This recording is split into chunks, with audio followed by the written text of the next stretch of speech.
আসসালামু আলাইকুম রহমতুল্লাহ। প্রিয় দর্শক, আপনারা জানেন যে ধানমন্ডি 32-এ সেখানে একেবারে মাটির নিচে 4 তলা থেকে 5 তলা একটা সন্ধান পাওয়া গিয়েছে। এখানে বিভিন্ন রকমের লোকজন সেখানে পানির ভিতরে নেমেছে, সেখানে চুল পাওয়া গিয়েছে, মাথা পাওয়া গেছে, বিভিন্ন রকমের চোখ পাওয়া গিয়েছে, বিভিন্ন রকমের, এটাকে বলা হচ্ছে আয়নাঘর। এখানে মানুষদেরকে ধরে ধরে নিয়ে গিয়ে সেখানে হত্যা করা হতো। এবং ইতিমধ্যে কিন্তু আপনারা দেখেছেন সোশ্যাল মিডিয়ায় যে সেখানে আপনার স্কুল ড্রেস পাওয়া গেছে, প্যান্ট পাওয়া গেছে, জুতা পাওয়া গেছে। তার মানে এখানে ছাত্রদেরকেও হত্যা করা হতে পারে এ ধরনের কিন্তু সন্দেহ করতেছে। তো সব মিলিয়ে এই ধানমন্ডি 32 একটি রহস্যময় একটি বাড়ি।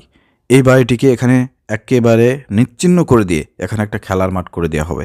এখানে ইতিমধ্যে পিনাকি দাদা বলছে মসজিদ করার কথা, আবার ইলিয়াস ভাই বলছে যে এখানে একটা মন্দির করার কথা। মন্দির কেন করার কথা বলছে? যে মন্দির একবার করলে বা এটা নেক্সট টাইম ভাঙতে পারবে না। আর নেক্সট টাইম যদি ভাঙতে যায় তাহলে ভারত থেকে কিন্তু অনেক কি আসবে, যে ভারত মিডিয়া প্রচার করবে যে দেখো বাংলাদেশে হিন্দুদের মন্দির ভাঙতেছে।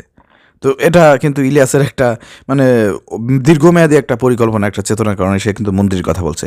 তো যে যাই বলুক না কেন, কথা হচ্ছে যে এই ধানমন্ডি 32-এ কী হতো না হতো, এই প্রত্যক্ষদর্শী যারা ছিলেন এবং যারা আওয়ামী লীগের নেতাকর্মীরা যারা গ্রেপ্তার হয়েছে এদেরকে আলাদাভাবে রিমান্ড দেওয়া হোক এই ধানমন্ডি 32 সম্পর্কে বিভিন্ন রকমের তথ্য পাওয়ার জন্য। এখানে আসলে আয়নাঘর ছিল কিনা, এখানে এ ধরনের জিনিসপত্র কেন পাওয়া গেছে, সব মিলিয়ে আলাদাভাবে তাদেরকে রিমান্ড দিয়ে এখানের কিছু তথ্য বের করা দরকার। আর অতিবিলম্বে এই যে এই ধরনের ঘটনা কেন করতেছে সারা বাংলাদেশে, ছাত্ররা কেন আজকে ক্ষিপ্ত হচ্ছে? ছাত্রদের এই জন্য কারণে ক্ষিপ্ত হচ্ছে যে বাংলাদেশে পুলিশ প্রশাসনের মধ্যে নাকি 90% পুলিশ নাকি আওয়ামী লীগ ফ্যাসিবাদের দোসর, সেটা কিন্তু স্পষ্ট এবং ক্লিয়ার।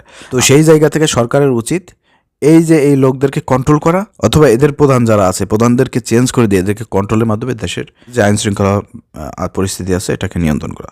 আশা করি বুঝতে পারছেন। আসসালামু আলাইকুম।